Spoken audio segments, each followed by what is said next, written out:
गाहाय नेहाथारिजों लोगोसे नेहाथारिफोर, जिउनां सोद्रोमा आरो मावथि सोद्रोमा लोगोफोर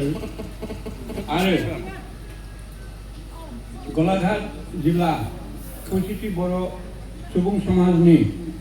आफादगिरि नेहाथारिजों लोगोसे मावथि सोद्रोमा नोंथांमोन, आबोफनि आफादगिरि नेहाथारिजों लोगोसे मावथि सोद्रोमा नोंथांमोन, जिल्ला बर' थुनलाइ आफादनि आफादगिरिजों लोगोसे नेहाथारि आरो मावथि सोद्रोमा लोगोफोर आरो बे हालामनि बर' रेबग्रा समाज, अनजालु अनजालि फरायसाफोर, रिंगुदामसाफोर आरो गुबुन गुबुन जिल्लानिफ्राय बेयाव नुजाफैनो हानाय थान्दैफोर, नोजोरबायारिफोर आरो जिउनां सोद्रोमा लोगोफोर, दिनै बे गोथार बुब्लियाव फारौ बिरहोनाय बिबानखौ आं मोनदोंमोन आरो बिरहोनाय जाबाय। फारौआनो जाबाय गोजोननि मोनसे नेरसोन, शान्ति दूत होननानै बुंनाय जायो आरो बे फारौखौ बिरहोनायनि गेजेरजों जोंनि दिनै बेयाव फैसा बिरहोनाय बर' रायजो जथुम, गलाघाट जिल्ला बर' थुनलाइ आफाद, आबोफ आरोबाव बर' खौसे आफादनि दैदेनगिरि मावथि सोद्रोमाफोरनि गेजेराव जाहाथे खौसेथि थायो, आरोबाव अनलायनाय, सिबिलायनाय, बरायलायनाय, गावजों गाव मोजां सोमोन्दो लाखिनानै आफादखौ दैदेनलाङो, बेनि थाखाय खुथार इसोरनि खाथियाव आरज गाबबाय। आंहा मोनसे हुदाबो दं, फुंनि 6 रिंगानि एसे उनाव मोनसे जायगा दं, बे जायगायाव आङो आदार होयो। बे आदार होनायाव फारौ गुफुरा फैग्रोयो,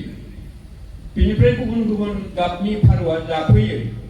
आरो बेवहाय दाउस्रि फैयो, सखा फैयो, बा 7 बाहायदि होनो जों। आरोबाव बेवहायनो आरो जाय गोसो नुसनदों बेवहाय बानानै जिरायफैयो आरो आदारखौ जायो। बहाबा थांनायनि सिगां आं बे आदार होनाय आरो बिसोरखौ रायदावनाया आंनि मोनसे बुंनो थाङोब्ला हाबाफारि जाबाय। बहानिफ्रायबा थांनानै हमना लादो हर थाबाय, अखानायै फुंबिलि समाव आङो आरज खालामनाय समाव बिथांमोनहा बाफैयो। जायखिजाया बे मिथिंगायारि जिब जुनार, जों बिसोरखौ अननांगौ आरो जोंनि अननायनि गेजेरजों बिसोरनो एसे एनै आदार जों जुदि दौनानै होनाय खामानिखौ मावोब्ला बे गेदेर बिहोमा होनाय जायो होननानै आं सानो, फोथायो। भुपेन हाजरिकाया जेब्ला थैदोंमोन, बे थैनायनि बिथांनि जा साजायनाय गोथै सह, बेवहाय फारौ मानै, बेबो गुफुर फारौ मानैया बानानै दंबाय थायोमोन। बे दा जेराव समाधि क्षेत्र बानायदों, बिसिम थांनानै बेखौ सावजासिम बे फारौ मानैया नायबाय थादोंमोन जाहैदों। दा बे नंगुबै जाथाय आरो बेनि थाखायनो जोङो जिब जुनार एबा दाउमा दाउसा अननाय, सिबिनायनि गेजेरजों जोङो खामानिफोर मावलांनो हायोब्ला जोंनि गेजेरावनो गाहाम थासारि दानाय जायो। बेखौनो बुंनाय जादों, श्रद्धावान लभते ज्ञानम। श्रद्धावान जाय मानसि, श्रद्धा खालामनो गोरों मानसि, बियो गियान बुथुमनोबो हायो। बे जिब जिबिनिफ्रायबो जोङो गियान बुथुमनो हायो, रोङो, सोलोङो। जोंनि गेजेराव बे मोनब्रै आफादल' नङा, गुबुन गुबुन आफादजोंबो जोंहा मोजां सोमोन्दो लाखिनानै जाहाथे खामानि मावलांनो हायो, बेनि नेरसोन महरै जोङो फारौ बिरहोनाय जाबाय। आरो बे बिरहोनायनिनो मोनसे प्रतीक बा नेरसोना अरायबो थाबाय थाथों। जोङो बेबायदिनो जथुम्मायाव, बेबायदिनो माबा मोनसे हाबाफारि लानायाव सम थासारिखौ नायनानै बे सर'खौ, बे अभ्यासखौ जों लाखिनो हायोब्ला गाहाम। जिब जिबिनिफ्रायबो जोङो आशीर्बाद मोनो, बोर बान्सा सारस्रिनाय मोननो हायो। आरो बेनो जाबाय जोंनि गेजेराव गोजोन, खौसेथि, आब्रुथि, गोरोबथि आरो नों दानागार आं दानागार अनलायनाय सिबिलायनायनि गेजेरजों आवगायलांनो हानायनि मोनसे सदबांसा मोनसे समायखिरा लानाय आरो बिनि गेजेरजोंनो बर' रायजो जथुमा आवगायलांगोन सोरखिलांगोन बायदि जेंना जेंगोनानि मोगा मोगि जायोब्लाबो जों देरहासार जानो हागोन बेखौ मिजिंथिबाय आं बे बेलायाव गोलाव बिबुंथि लाखिनो सानाखै दोंसे अबं गसाइनि सेराव आरज गाबनायजों शान्ति कामना खालामनानै गोजोन हास्थायनानै आंनि बिबुंथिखौ आं फोजोबगोन बेनो जाबाय आलो गोजोन रुजु रुमु रायजो मोनजाथों बेयो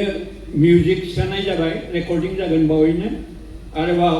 बेजों थाफानाय माखासे आरज मेथाइफोरखौ आङो रेकर्डिं खालामगासिनो दङ बेखौ दा फोसावनाय जाथ'वाखै नाथाय इयुनाव जेब्ला आंनि बे रेकर्डिं खामानिया जोबगोन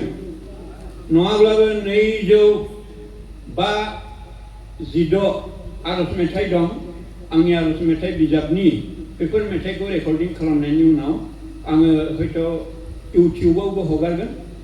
गासिबो जगाजगफ्रा जाखाजोब्बाय नाथाय मिउजिक सोनाय खामानि जानायनि उनाव बे रेकर्डिं जाब्लासो बेफोरखौ फोसावनाय जागोन बे आरज मेथाइयानो जाबाय सोरबा सोरबा गुबुन गुबुन देंखो होनानै बेखौ इउटिउबाव हगारलाबाय थायो दा बेनि थाखायनो आंहा मोनसे चेलेन्ज फैबाय आंबोथ' स्टुडिअ गायसननानै बेफोर मेथाइखौ रेकर्डिं खालामनो हायो फोसावनो हायो बेनि थाखायनो आङो बे लामाखौ लादों आरो जाहाथे भाइब्रेसन जानायाव गोरोन्थि फोसावजाया बेखौ थांखि लानानैनो आं बेफोरखौ रेकर्डिं खालामगासिनो दं गुबुन गुबुन आर्टिस्टजों दाबिंबो खामानिया जोबलांबाय आरो गोदान हयथ' आर्टिस्टफोरखौ लानानै बिदिनो दाबिंबो खालामबावगोन आंनिखौ दैखांखांनायनि उनाव अबं गसाइनि खाथियाव आं बेखौनो आरज गाबबाय जाहाथे दुलाराय सुबुं समाजनि गेजेराव आलो गोजोन रुजु रायजो जानायनि मोनसे थासारि जायो आरो जोंनि बायदिसिना जेंना जेंगोना आफोद खैफोदनिफ्राय जोङो रैखा मोननो हायो देरहासार जानो हायो अखा बांखा बारहुंखा साग्लोबोब्लाबो बिनिफ्राय आरो जोङो रैखा मोननो हायो जेरै सम सम मैया दाखालि बारहुंखा फैनानै गुबुन रोखोमै जेंना जेंगोना सोमजिदों बेफोरबायदि जाहाथे जाबाय थाया जोंनि खामानि मावनायाव बेनि थाखाय जोङो सोरखिलांनो हाथों इसोरनि खाथियाव बेखौ आरज गाबनानै आं नैबे दोंसे आरज मेथाइजों फोजोबनाय जासिगोन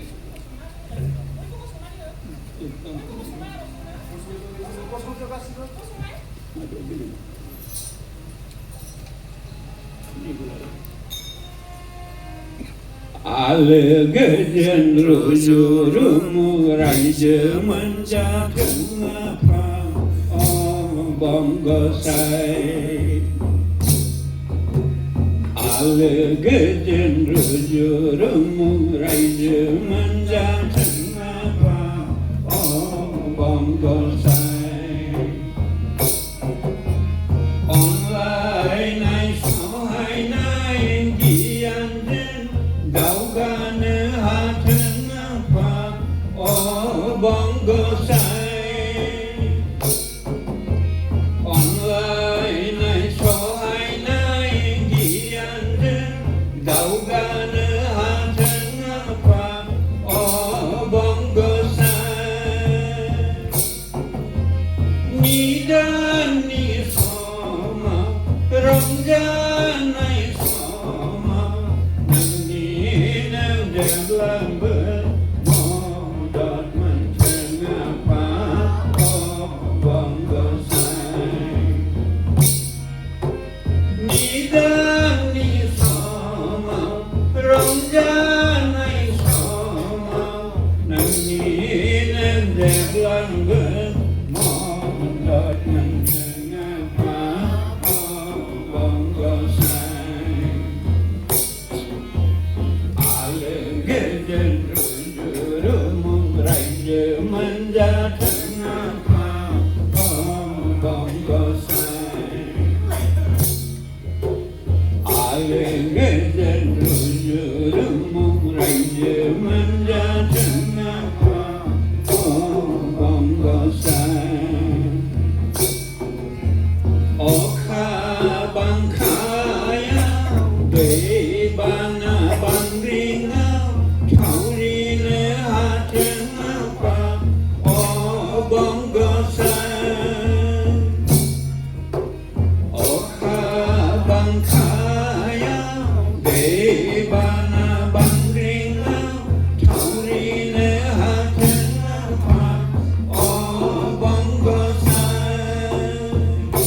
थांना हाना अरायबो आनजादा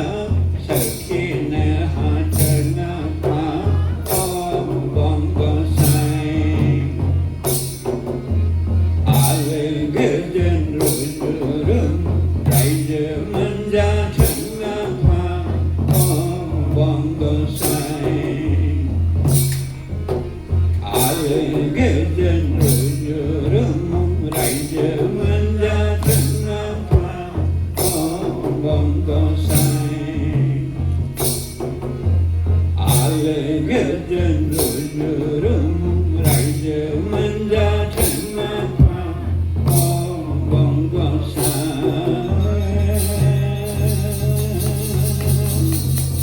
दहाय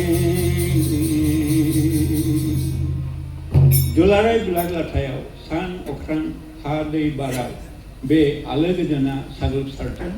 बयनोबो बे बिबुंखौ होथों मेसेजखौ होथों